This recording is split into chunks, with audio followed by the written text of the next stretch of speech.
Благодарам подпредседателя, почитуван министър за финанси, почитувани колеги, почитувана явност. Моята дискусия по предлог измените и допълнувањата на буџетот за 2021 година ќе се фокусира на две министерства, кои што од своја страна се фокусираат на нашите најмлади граѓани, тоа са нашите деца, ученици, студенти и младите луѓе. Чисто за да разјасниме некои работи кои што ги слушнавме деновиве на комисијата и овде на седницата.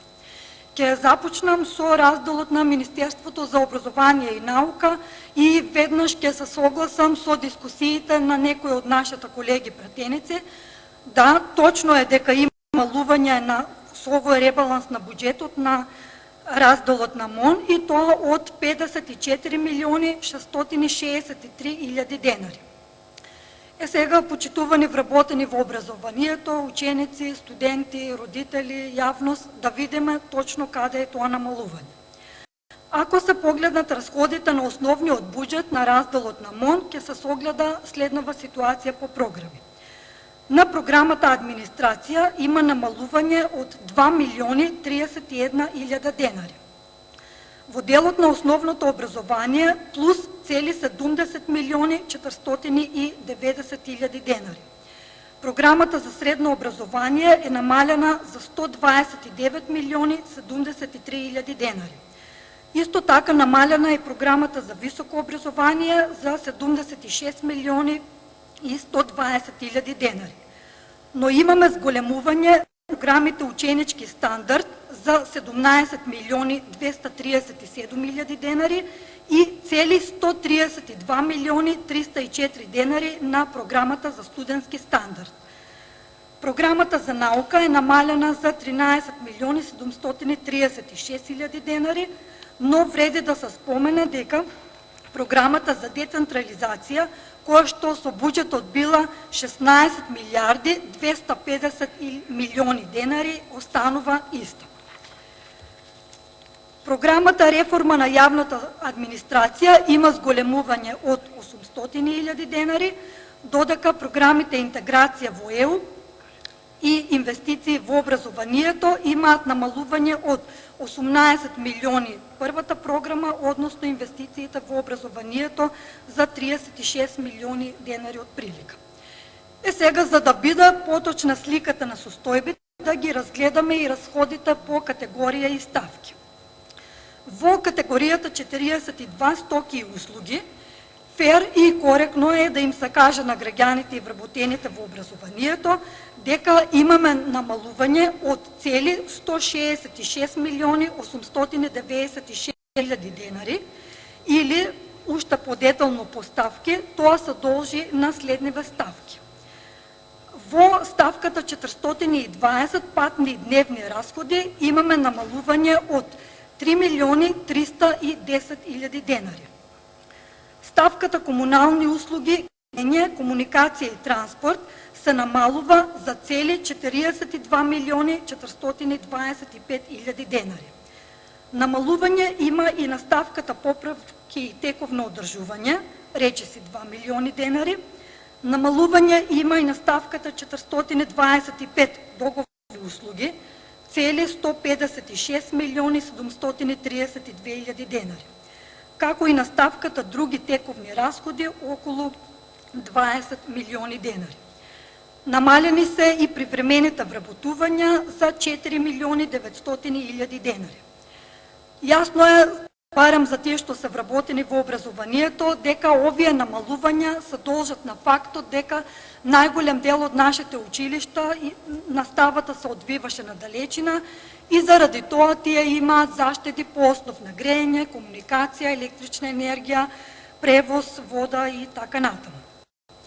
Сега, од друга страна пак, фер и коректно е да се каже дека категоријата 44 тековни трансфери до единицата на локална самоуправа останува на едно исто ниво, како што претходно кажав, 16 милиарди 250 милиони денари или наменските дотации кои биле планирани како 3 милиони и 200 илјади денари и блок дотациите 16 милиарди 246 милиони денари и 800 илјади, си остануваат како што си биле планирани и со буџетот.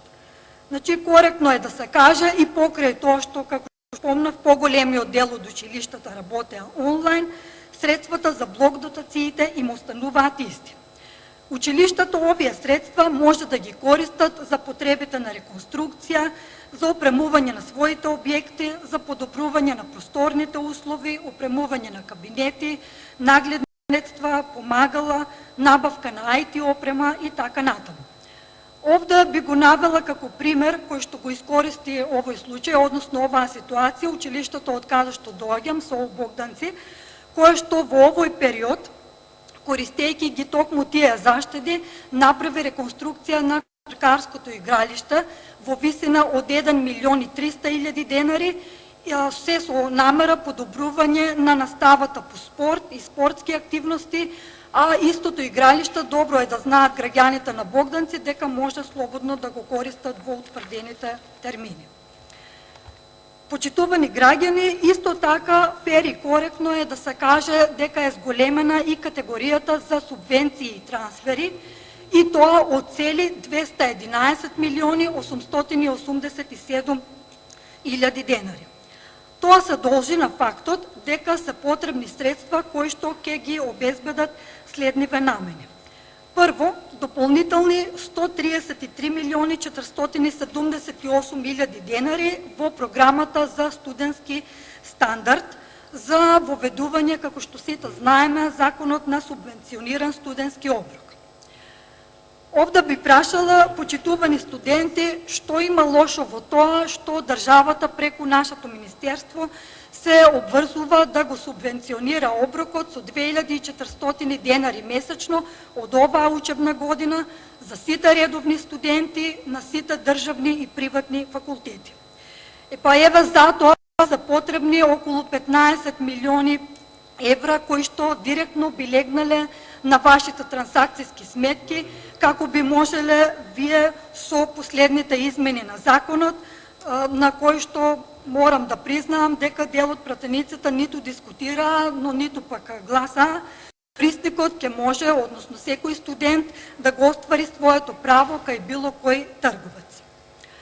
Вториот дел од зголемувањето на субвенциите и трансферите се однесува на воведување на 2200 стипендии, посебно за учениците во средното стручно образование, од кои што од септември оваа учебна година, од кои што 200 се однесуваат на дефицитарните струки, 500 за средното стручно образование со 3 годишно траење и останатите 1500 за дуалното средно стручно образование.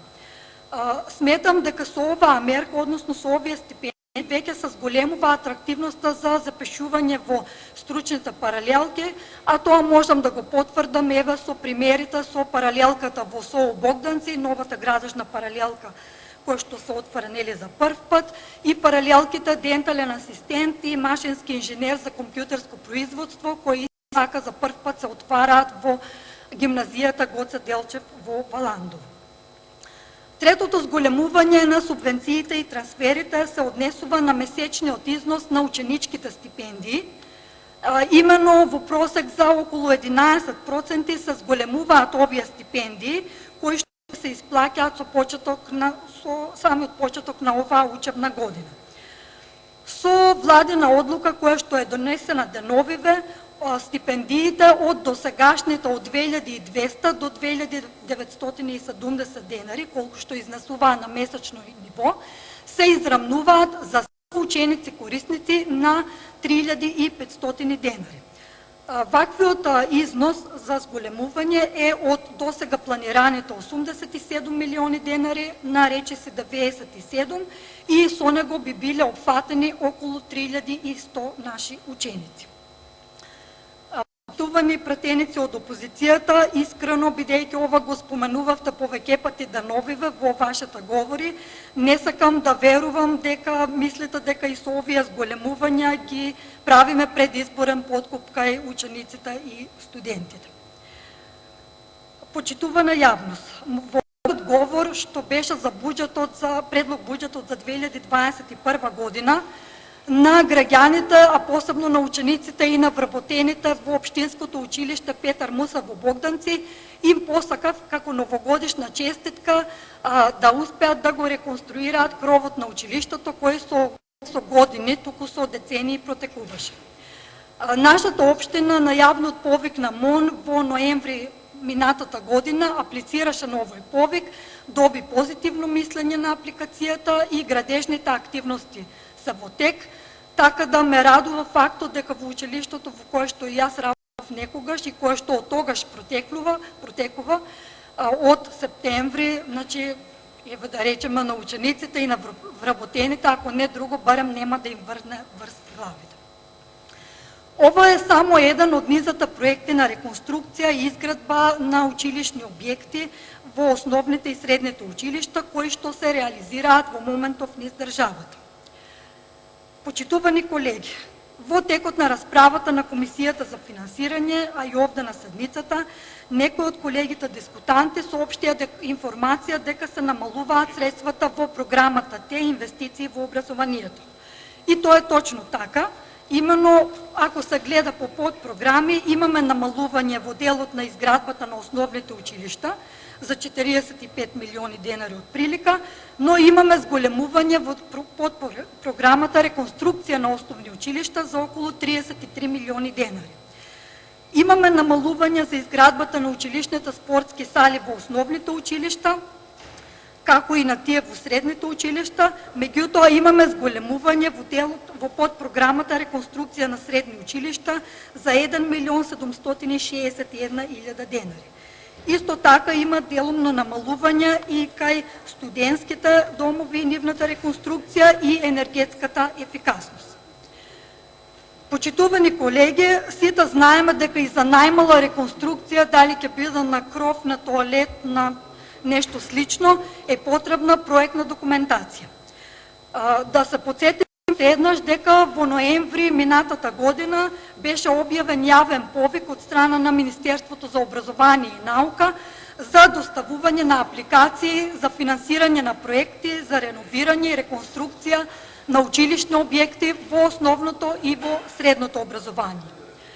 Повикот беше отворен, што значи без рок на поднесување на апликациите, но беше најавено дека оценувањето ќе биде во 3 наврати, односно со пресек на апликации поднесени до 25 декември, до 25 април и до 25 август. Резултатите од првите 2 рангирања се достапни, прикачени на официјалниот сајт на МОН и од нив може да се забележи дека има одобрени апликации за реконструкција или изградба на основни училишта, 61 вкупно на број, 25 со првиот повик, 36 со вториот, како и за средни училишта, 16 одобрени апликации, од кои што 4 во првиот повик, 13 во вториот. Во апликациите, ако детално се разгледаат, може да се видат кои се потребите на училиштата, а тоа се најчесто реконструкција на кровови, поставување на термофасада, внатрешно осветлување, реконструкција на санитарни јазли, на столарија, има дури една реконструкција на училишна сала, подови, внатрешно уредување и така натаму. Сега, значи, дали и што ќе се гради и ќе се реконструира, зависи од тоа што ќе побараат менеджментите на самите училишта и дали тие воопшто побараат. Така, бидејќи, колку што забележав на ставката 482, има доволни средства за подобрување на условите, а според еден напис што го прочитав на сајтот на МОН, тоа би биле доволни средства за отприлика околу 100.000 ученици и наставници за подобрување на условите каде што тие работат. Точно е дека не е за сите и не може оваа година да биде направено за сите, но ќе се сложиме дека тоа и воопшто не е малко. Сега, и незамандманите сретнавме такви кои што се однесуваа на реконструкции на изградба на училишта. Не ми е јасно дали овие училишта, односно овие општини немаат апликации на повикот или пак едноставно биле одбиени или е некоја сосема трета ситуација. Сега, фер и коректно е да се каже дека и во подпрограмата 27, проект за унапредување на услугите во основното образование, имаме зголемување, кое што претходно колешката го спомна, од 165 милиони и 200 илјади денари. Точно е дека тоа е од заем и точно е дека некои од партиите, односно колегите, не гласаа за заемот, дали тоа беше за инат на Мила или за инат на учениците, не е ни воопшто битно, ниту пак сакам да наблегувам со тоа. За подобрување со компонентите на овој заем треба да се унапреди физичката средина за учење, подобрување на основната инфраструктура, она што веќе го наведов како барање на самите училишта, меѓу другото подобрување на електрична инсталација, ИКТ простори, научни лаборатории, библиотечен фонд, мебел и соодветна опрема што одговара на возраста на учениците. Нормално наставни помагала на сите официјални јазици во нашата држава. Исто така беше споменато и се отида во таа крајност да се каже дека ставката 483 купување на мебел била зголемена дури 606%. Мислам, нормално, по моје дека ќе биде така, бидејќи не гледам како на друг начин би ги опремиле училиштата, посебно оние кабинети за природни науки кои што се ветани за секое основно училиште, кои што освен од заемот имаат можност од своите финансирања. Овде да не набројувам, библиотечен фонд, столчиња, влегуваат и така натаму. Тоа е едноставно мебелот во нашите училишта. Почитувани колеги, наставници, после една деценија, па може би и повеќе, конечно нашиот труд ќе биде вреднуван соодветно, бидејќи конечно беше објавен и заврши првиот повик за наставници ментори. Им честитам на избраните наставници, мислам дека беа околу 140 на број. Им посакувам успешна работа во спроведување на реформите и поддршка на нивните колеги наставници. Меѓутоа, овде би нагласила дека ова е уште една од причините за која што бараме зголемување на ребалансот на буџетот во кај МОН, бидејќи овие наставници со закон, кој што за жал уште е на Комисијата за образование, би добиле нето плата од околу 3000 денари поголема во однос на таа што ја имаат сега. Наведовте дека има намалување и на средствата за високото образование. Меѓутоа, пак не кажавте точно каде, бидејќи тоа е најчесто кај факултетите на ставката на стоки и услуги, од истите причини како што е и кај основните и средните училишта. Но заборавивте во овој дел да наведете дека е зголемена ставката 401 основни плати и надоместоци кај сите универзитети, тоа може да се провери, бидејќи сите знаеме дека беше подпишан во месец мај, мислам околу 20, колективниот договор со факултетите за зголемување на нивната плата за 10%. Сосема се сложувам дека тоа и не е некој голем процент, меѓутоа треба од некаде да тргне работата со оглед на тоа што со години, па да не речем и децении, се стоело на ова иста состојба. Беше напомнато и намалување на средствата на бюрото и овде би спомнала дека во делот на стоките и услугите и овде има едно големо зголемување од околу 6,5 милиони денари и тоа пак се должи на патните и дневните расходи, на комуналните услуги, граѓањето и така натаму.